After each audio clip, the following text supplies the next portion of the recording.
Que a graça e a paz de nosso Deus e do Senhor e Salvador Jesus Cristo seja com todos aqui presentes e com todos os ouvintes da palavra de nosso Deus. E a gente está continuando com o tema graça, amém?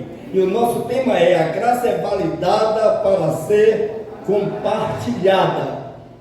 E o compartilhamento dessa graça neste mês de outubro tem a ver com criança.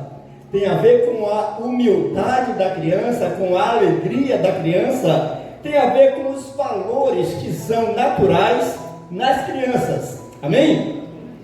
O tema deste mês é: a graça traz grande alegria revelada às crianças. E o nosso texto se encontra em Lucas capítulo 10, 20 parte B e 21 parte A. E aqueles que receberam o seu certificado de batismo aqui agora, vão saber qual é o motivo real pelo qual você deve se alegrar, amém? A gente busca muitos motivos para alegrar, já foi tratado aqui pelas crianças, pelas professoras das crianças, e nós vamos ver claramente nesse texto, de Lucas 10, 20 parte B e 21 parte A, que é o nosso texto do mês. Alegrai-vos por estarem os vossos nomes escritos nos céus. Naquela mesma hora se alegrou Jesus no Espírito Santo e disse: graças te dou, Pai, Senhor do céu e da terra, que escondeste estas coisas aos sábios e inteligentes e as revelastes às criancinhas. E nós temos aprendido que criancinhas para Deus não tem nada a ver com pessoas de pequena idade, tem a ver com pessoas humildes, pessoas ensináveis, pessoas que por mais que conheçam alguma coisa, se deixam ensinar e se coloca como discípulo em qualquer meio aonde chega, para ir aprendendo até se tornar mestre também naquela coisa. Amém? Amém? Amém? Então que as criancinhas daqui sejam todas elas abençoadas. Quando eu chamo as crianças aqui à frente, eu sou o primeiro que quero estar aqui, porque graças a Deus eu entendi que eu sou uma criança. Eu quero fazer 130 anos, já começando a mancar um pouquinho por causa da idade, mas sendo criança, amém?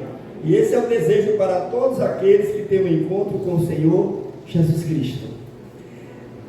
Nós, refletindo, diz assim: bom é encontrar crianças humildes como aquela que Jesus exemplificou perante os discípulos para se entrar no reino dos céus, com o prazer da grande alegria da graça que se revela no pecador que a recebe humilde, como a tal criança que Jesus mencionou em Mateus 18, versículo 2 a 4 e 11 a 14. A alegria da criança não depende de circunstâncias externas, mas sim da humildade de confiar a graça da sua salvação a quem lhe inspira segurança. Com esse conceito de criança, de graça, de salvação, a gente pode assentar-se e refletir agora sobre o tema do dia, que é: o nascimento de uma criança reflete a alegria da graça. O nascimento de uma criança reflete a alegria da graça. E esse texto se encontra em João capítulo 11, 38 a 44 e capítulo 16, 19 a 21, que são os textos que darão base à nossa reflexão. Evangelho de João, capítulo 11, de 38 a 44 e capítulo 16, de 19 a 21. Eu vou pedir para que vocês liguem para o pessoal aí que faz celulares, essas coisas assim, para fazer um celular que a gente já possa abrir 3, 4 versículos na Bíblia, 4 Bíblias tranquilo, para poder a gente fazer esse tipo de lance sem precisar fechar um para abrir o outro. Amém? O nascimento de uma criança reflete a alegria da graça. Se a gente apagar essas lâmpadas aqui, vai ficar escuro, mas quando a energia entra na lâmpada, que entra nos polos, ela reflete a luz. Amém? Então a mesma coisa, a alegria de uma criança reflete a graça. E a nossa graça, ela tem um motivo. A gente está o tempo todo falando de graça, e o texto que nos dá suporte da graça é o texto lá de 2 Coríntios 4, de 1 e 15, que diz assim: assim como já alcançamos misericórdia, não desfalecemos, pois tudo é por amor de vós, para que a graça multiplicada por meio de muito faça abundar a ação de graças para a glória de Deus. Nós já alcançamos misericórdia, já alcançamos a salvação para a vida eterna, porque o problema da humanidade é a morte. Se você sabe que não vai morrer, se você sabe que chova canivete, está tudo bem com você, você vai se preocupar com o que mais? Agora você tem medo de amanhã você morrer, de amanhã você não conseguir as coisas, de envelhecer, aí você se afoba e já quer tudo agora. Aí vem a ansiedade, vem o desespero, e passa os pés pelas mãos, e briga, e confunde, e faz inimizades. Mas quando a gente tem certeza que é salvo pela graça, para a vida eterna, então a gente já não tem mais receio. Então a alegria da graça, ela é exatamente a alegria de ser salvo. A alegria do teu nome já está escrito no livro da vida. Está escrito no livro da vida. Alegrai-vos por estarem os vossos nomes escritos nos céus. Amém? No livro da vida que está no céu. Então, se o seu nome já está lá, você não tem mais motivo de andar entristecido com nada. Amém? A gente toma as porradas, entristece na hora, levanta a cabeça e lembra quem a gente é e de quem a gente é. Leiamos o texto de João 11, 38 a 44, depois a gente pula para 16, de 19 a 21, para dar suporte a esse tema. O nascimento de uma criança reflete a alegria da graça. Jesus, pois, movendo-se outra vez muito em si mesmo, veio ao sepulcro, e era uma caverna, e tinha uma pedra posta sobre ela. Disse Jesus: tirai a pedra. Marta, irmã do defunto, disse-lhe: Senhor, já cheira mal, porque é já de 4 dias. Disse-lhe Jesus: não te hei dito que se creres verás a glória de Deus? Tiraram, pois, a pedra de onde o defunto jazia. E Jesus, levantando os olhos para cima, disse: Pai, graças te dou, por me haveres ouvido. Eu bem sei que sempre me ouves, mas eu disse isto por causa da multidão que está em redor, para que creiam que tu me enviaste. E tendo dito isto, clamou com grande voz: Lázaro, sai para fora. E o defunto saiu, tendo as mãos e os pés ligados com faixas, e o seu rosto envolto em um lenço. Disse-lhe Jesus: desligai-o e deixai-o ir. João 16, 19 a 21. Quem achou, diga amém. Conheceu, pois, Jesus que o queriam interrogar, e disse-lhes: indagais entre vós acerca disto que disse, um pouco e não me vereis, e outra vez um pouco e ver-me-eis? Na verdade vos digo, que vós chorareis e vos lamentareis, e o mundo se alegrará. E vós estareis tristes, mas a vossa tristeza se converterá em alegria. A mulher, quando está para dar à luz, sente tristeza, porque é chegada a sua hora. Mas depois de ter dado à luz à criança, já não se lembra da aflição pelo prazer de haver nascido um homem no mundo. Amados, a base reflexiva está exatamente nesse texto. A mulher, quando está para dar à luz, sente tristeza, porque é chegada a sua hora. Mas depois de ter dado à luz a criança, já não se lembra da aflição, pelo prazer de haver nascido um homem no mundo. O nascimento de uma criança reflete a alegria da graça. A alegria da graça é a alegria da salvação pela ressurreição. Nós tivemos aqui o privilégio de ter 2 textos falando de ressurreição. Uma ressurreição básica, a que dá origem a todas as outras ressurreições. A ressurreição eterna, que o tornou incorruptível, que é a ressurreição do próprio Senhor Jesus Cristo. Antes dela acontecer, ele diz: olha, vocês vão ficar tristes, porque eu vou morrer, eu vou ser cruelmente assassinado, eu vou ser brutalmente assassinado, e vocês vão ficar tristes, e o mundo vai se alegrar, porque o mundo vai pensar que aquele que o repreendia foi extinto. O mundo agora vai ficar à vontade, vai ficar feliz, porque ninguém mais vai criticar pelas orgias, ninguém vai mais criticar porque é inascivo, porque é briguento, porque é adúltera, porque é assassino, porque é ladrão. Ninguém mais vai criticar ninguém por ser, seja lá como for. Mas pode ter certeza que eu vou voltar. E quando eu voltar, a alegria de vocês ninguém vai poder tirar, porque essa alegria de você aqui na terra, a única coisa comparável é a de uma mulher quando pare, quando ela está lá sentindo a dor, que parece que tudo vai acabar, e nós sabemos que há uma grande preocupação por mulheres que vai parir.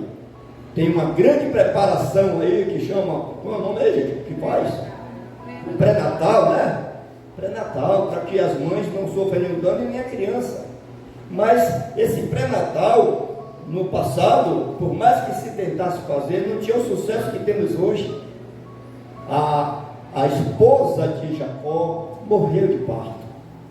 Ela sentiu toda a aflição. E na hora que ela teve toda a aflição, que a criança nasceu, o irmão de José, ela faleceu, mas ela faleceu dizendo Banoni, mais ou menos uma coisa assim, que significa filho da minha dor. Jacó voltou imediatamente quando soube disso. Não, ele é Benjamim, ele é filho da minha força. Eu não vou deixar ele levar esse estigma de que ele é causa de dor. Eu não vou deixar ele crescer com esse estigma que a morte da mãe dele foi ele o culpado. Nada disso. Ele é o resultado do meu amor com a mãe dele. Ele é o último resultado, e é o resultado de força, de vigor e de glória, de minha alegria.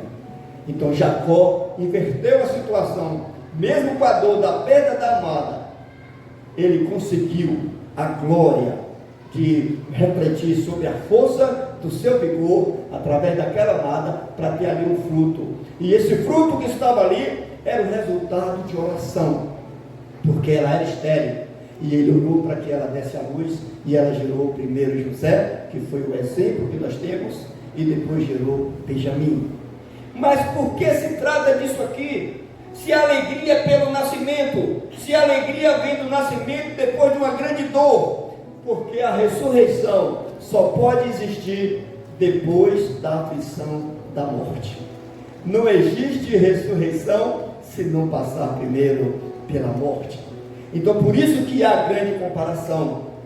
Diz assim a nossa reflexão: a ressurreição para a vida eterna é a base da alegria da graça, refletida pela alegria do nascimento de uma criança, pela singularidade das aflições que precedem o parto, por assemelharem-se às da morte que precede a ressurreição realizadora do prometido às crianças, conforme Hebreus capítulo 11, de 35 a 40.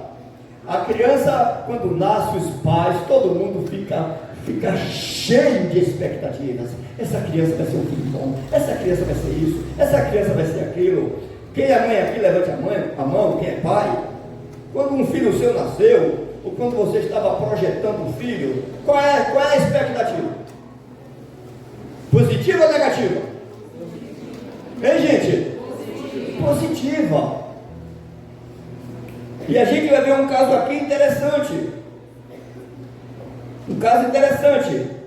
Essa expectativa positiva, genial, ela faz com que a gente imagine uma porção de valores que essa criança deve ter quando crescer. Mas o nascimento dela já gera toda essa expectativa. O nascimento dela diz, olha, nasceu um ser humano. E quando se fala em ser humano na esfera espiritual, está se falando de alguém que projeta em si mesmo a ideia de ser a imagem e semelhança de Deus. Alguém que vai andar segundo o que nós lemos aqui do Pacto do Batista. Alguém que vai se controlar para ter relações francas, relações amigáveis, delicadeza no trato. Olha bem quantas coisas a gente falou no certificado, que é bom a gente estar sempre lendo esse certificado para ver com o que nós nos comprometemos quando nos convertemos. E nós nos convertemos para garantir a vida eterna, pela qual toda criança deveria já nascer com essa expectativa, e que foi perdida por causa do pecado de Adão. Então todos nós já nascemos do pecado original. Já somos gerados no ventre da mãe com o pecado. Então a criança não é pecadora porque peca, ninguém é pecador porque peca. A coisa é inversa. Todo mundo quando vai crescendo peca porque é pecador. É só amadurecer para o pecado aparecer, ok? Então nesse texto, Hebreus capítulo 11, 35 a 40, a gente vai ver que essas expectativas existem, mas que elas só podem florescer exatamente se houver a ressurreição. É a ressurreição que traz as expectativas, o sonho, e que traz o que? A esperança de tudo que foi prometido àquela criança. O que foi prometido aos filhos de Abraão, quem sabe? Alguém pode dizer aí?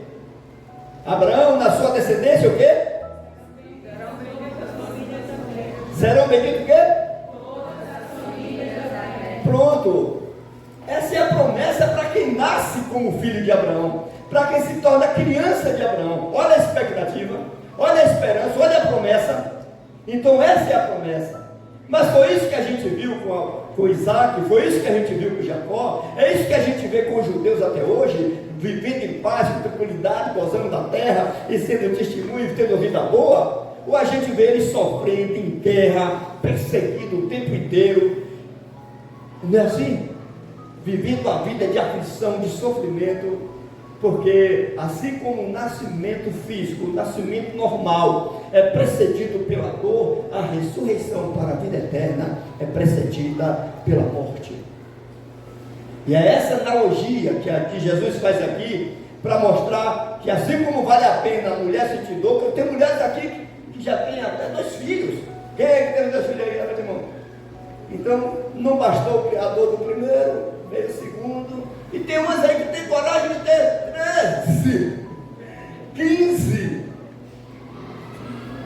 Elas estão preocupadas com a dor, estão preocupadas com a felicidade do filho.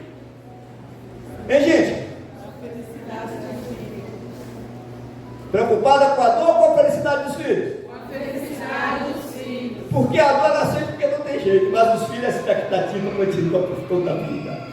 Amém? Então, não importa as aflições que se passem neste mundo, não importa o quanto a gente sofra, a expectativa da ressurreição, que Jesus compara com a alegria do nascimento de uma criança, essa é a alegria da graça, porque pela graça sois salvos, por meio da fé. Isto não vem de vós, é dom de Deus, não vem das obras para que ninguém se glorie, porque somos feitura sua, recriados em Cristo Jesus, para as boas obras, as quais Deus preparou de antemão para que andássemos nela. Então o texto de Hebreus fala sobre os heróis da fé, sobre os grandes homens, sobre os grandes fatos, as grandes esperanças que hoje nós temos aqui, fundamentada no que aqueles homens passaram e deixaram o legado, inclusive escrito, para que a gente pudesse se firmar. Diz assim Hebreus 11, 35 a 40: as mulheres receberam pela ressurreição os seus mortos. Uns foram torturados, não aceitando o seu livramento, para alcançarem uma melhor ressurreição. E outros experimentaram escárnios e açoites, e até cadeias e prisões. Foram apedrejados, cerrados, tentados, mortos ao fio da espada. Andaram vestidos de pelos de ovelha e de cabras, desamparados, aflitos e maltratados, dos quais o mundo não era digno, errantes pelos desertos e montes, e pelas covas e cavernas da terra. E todos estes, tendo tido testemunho pela fé, não alcançaram a promessa, provendo Deus alguma coisa melhor a nosso respeito, para que eles que já passaram, sem nós que estamos aqui presentes, não fossem aperfeiçoados. Amados, não tem ninguém lá no céu onde está Jesus, porque o único que subiu foi o mesmo que desceu. Todos os outros estão no paraíso, só a alma, descansando, esperando o dia da ressurreição, para que junto conosco ressuscitemos todos, e subamos em um só dia, para que todos vejam o cumprimento da promessa que foi feita quando era menino. Eu quando vejo qualquer mocinha, qualquer criancinha de 2 a 9 anos, pode passar bem longe, eu falo, princesa, foi. Pode ter 1000, se tiver 1000, todas as 1000 crianças vão olhar. Quer ver? Princesas? De 0 a 9, 12 anos, toda mulher, antes de ficar madura, ela sabe que ela é princesa. O instinto dela sabe que ela é princesa. Toda criança é egocêntrica. Ela sabe que tudo é dela. Tudo é dela. E essa palavra não é mesquinha, ela é verdadeira, porque tudo é teu. Agora, não com a mesquinhagem que nós temos aqui no mundo, de tomar do outro, de dividir, de competir. É tudo seu para gozar igual, em uma junção que o Espírito Santo nos dará na vida eterna, onde você não vai precisar de dinheiro, onde você será incorruptível, porque a ressurreição dos mortos para os filhos de Deus é uma ressurreição que vai descaracterizar, ou pelo menos vai recompensar por todas as aflições que passamos neste mundo. Porque aqui homens que tiveram bom testemunho, tiveram inclusive ressurreições aqui de alguns. A gente viu lá a leitura da ressurreição de Lázaro, mas o próprio texto diz que eles preferiram morrer de novo, para alcançarem uma ressurreição melhor, a ressurreição com o corpo incorruptível, conforme a promessa de nosso Senhor e Salvador Jesus Cristo. Aquela promessa que mostra que não haverá mais dor, nem pranto, nem clamor, não haverá mais doença, não haverá mais o mal. Estaremos com um corpo que tudo que existe estará sujeito a gente. Então, isso é verdade. E quem anda com Cristo, quem crê em Cristo, a criancinha pequenininha, independentemente de qualquer conceito, elas têm a noção de que tudo é dela. Por isso que a criança, tudo que pega, ela quer botar na boca, tudo que pega, ela quer experimentar. Depois é que ela vai ter a noção da cultura do mundo, que isso, se é meu, não é do outro. Mas a cultura de Cristo, tudo que é meu é seu. Na cultura sagrada, somos um só povo, de um só Pai. E não há nenhuma mistura que venha atrapalhar isso. Pelo contrário, a designação de que Deus é nosso Pai e somos todos filhos de Deus, somos todos irmãos, porque pela graça aceitamos o sacrifício de nosso Senhor Jesus Cristo. Como ele disse, assim como a mulher tem a dor de parto, para sofrer tanto, que faz medo, que apavora, algumas até morrem de parto, mas quando nasce a criança, a alegria supera tudo. Assim também é a alegria da ressurreição. E Jesus disse que essa alegria não é só dele. Ele disse: essa alegria será vossa, como nós lemos lá em João capítulo 16. E a vossa alegria ninguém a tirará. Continuando, para que nós fechemos o raciocínio, baseado em Lucas 1, de 13 a 17, o reflexo da alegria da criança, da alegria da graça, no nascimento de uma criança, é visto em pais que oram por filhos que glorifiquem a Deus. Lucas 1, de 13 a 17. Então a gente percebe esse reflexo da graça quando a gente viu lá o nosso amado Isaac orando 20 anos para que a sua esposa estéril desse à luz um filho. E aquela oração de 20 anos fez com que Rebeca gerasse, engravidasse, e no seu ventre já tinha duas crianças conscientes espiritualmente, já disputando o direito da primogenitura, já lutando por aquele direito, já lutando por aquelas virtudes espirituais. E é dessa geração que nasceu o Cristo. E é dessa geração, as promessas dessa geração é que me alcançou, é que alcançou todos vocês que estão aqui, e que alcançou todos os que são cristãos, que vivem baseado na promessa que foi feita aos filhos de Abraão, aos filhos de Isaac, aos filhos de Jacó, aos filhos de cada um que está aqui esta noite. Diz assim o texto de Lucas 1, de 13 a 17. Mas o anjo lhe disse: Zacarias, não temas, porque a tua oração foi ouvida, e Isabel, tua mulher, dará à luz um filho, e lhe porás o nome de João, e terá prazer e alegria, e muitos se alegrarão no seu nascimento, porque será grande diante do Senhor, e não beberá vinho, nem bebida forte, e será cheio do Espírito Santo, já desde o ventre da sua mãe, e converterá muitos dos filhos de Israel ao Senhor seu Deus, e irá adiante dele, no Espírito e na virtude de Elias, para converter os corações dos pais aos filhos, e os rebeldes à prudência dos justos, com o fim de preparar ao Senhor um povo bem disposto. Olha as promessas designadas para essa criança, fruto da oração de um casal que já estava envelhecido e orando sem cessar, com o desejo de dar seu filho. E aquela oração, aquele desejo, já na velhice surge com as promessas de que aquele filho ia ser motivo de grande alegria para muita gente. Mas aí vem uma questão: quem foi esse filho? Ele disse que o nome do filho era quem? João Batista. E a gente sabe que João Batista é um exemplo. Jesus disse: olha, nascido de mulher, não teve ninguém maior do que João Batista.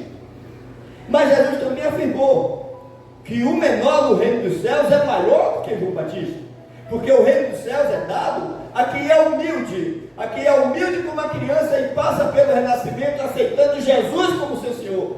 E João Batista, com toda a sua glória, com toda a sua honestidade, com todo o cumprimento da justiça, João Batista batizou a Jesus Cristo.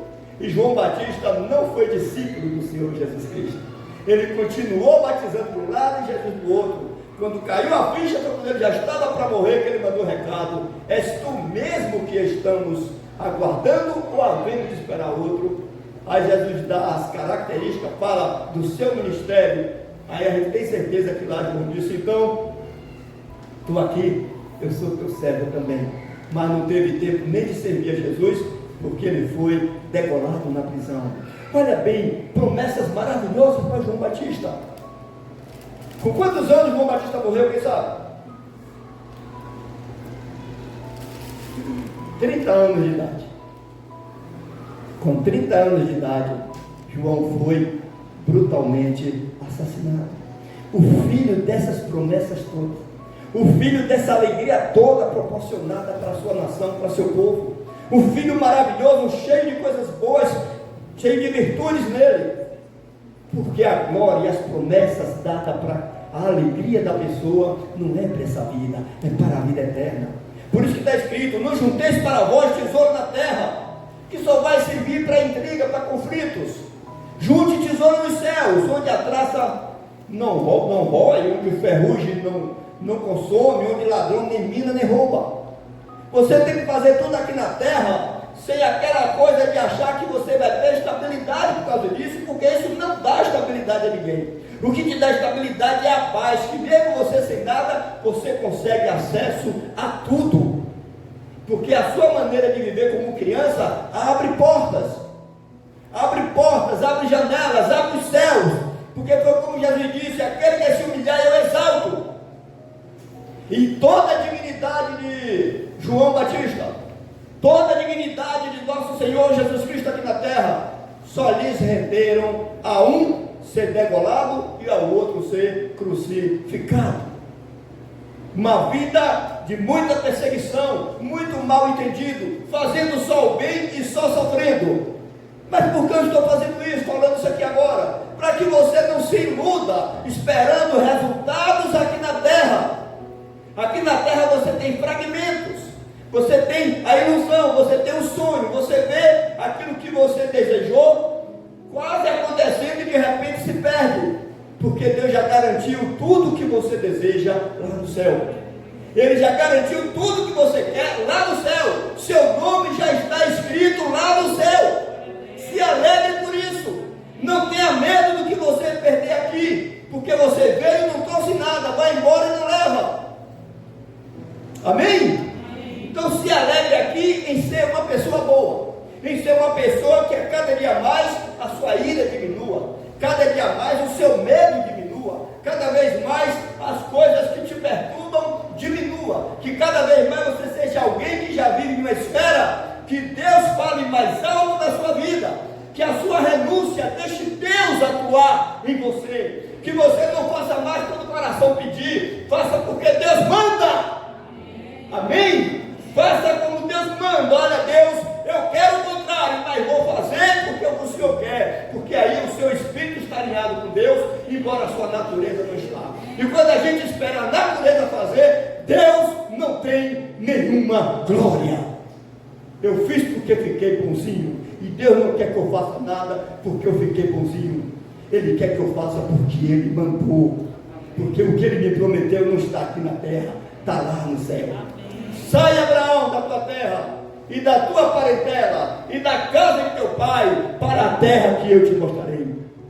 E Abraão sai e anda e percorre a terra, admira, vê. De repente os cananeus estavam na terra, o povo perverso de Sodoma e Gomorra estava na terra. E Abraão, quando viu aquilo, disse: meu Deus, eu estou entendendo que essa terra aqui é só um desenho da verdadeira. Aí Deus disse: é isso mesmo, porque a tua pátria é nos céus. Aqui é só para você visualizar um lugar estratégico para comércio, um lugar estratégico para divulgar o meu nome a todas as nações, mas não é aqui o teu lugar de morada. Aí quando alguém perguntava: de onde você é, Abraão? Eu sou peregrino e forasteiro na terra. Quando alguém brigava e tomava alguma coisa de Abraão, ele ia adiante. A mesma coisa Isaac. Roubava dele aqui, ele ia para ali. Cavava um poço aqui, alguém perseguia, ele ia para lá. Aí depois o mesmo que perseguia voltava: olha, eu quero ter paz com você, porque eu já vi que Deus é contigo. E nunca deixava de prosperar. Quanto mais tinha prejuízo, quanto mais alguém massacrava eles, mais Deus prosperava. Quanto mais ele sentia o sobrinho: e aí você quer o quê? Vamos nos separar aqui, escolha lá o lado que você quer. E nós escolheu a planície, tudo lá verdinho, bonitão, plano, e lá vai Ló para lá. Abraão foi para as montanhas, para os cerrados. De repente Deus tinha que destruir Sodoma e Gomorra, e o lugar onde prosperou foi onde Abraão estava. Mas Abraão disse: não é essa ainda a prosperidade que eu espero, porque eu estou envelhecendo, estou sem filho, me dá a alegria de um filho. E aí Sara, com 90 anos, engravida de um filho cujo nome é Isaac. O nome do filho já delibera alegria. Isaac significa sorriso. Então, a alegria do nascimento de uma criança é o reflexo da graça, porque a graça é a salvação para a vida eterna, que vem com a ressurreição. Porque se Deus salvar só a gente aqui, esquecendo de que já morreu há 30 anos, há 300 anos, há 3.000 anos, Deus seria injusto, porque quem preparou o terreno para mim foram os de lá de trás. Então eles têm o direito de gozar junto comigo, no mesmo momento, toda a glória. Por isso que quem morre agora, a alma vai para o paraíso, não vai para o céu. Onde está Jesus, não. Só vai para Jesus no dia da ressurreição de corpo e alma. Por isso que fala ressurreição de corpo e alma. A gente vai se enxergar, vai se ver, vai se tocar e vai lembrar um do outro e vai dizer glórias a Deus para sempre. E a alegria dessa graça é a alegria que soma o nascimento de uma criança, é igual, porque essa graça ela é precedida de muita dor. Vocês se batizaram hoje, prepara para sofrer com alegria. Amém? Com alegria.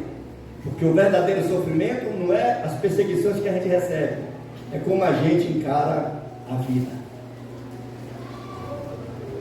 É como a gente encara a vida.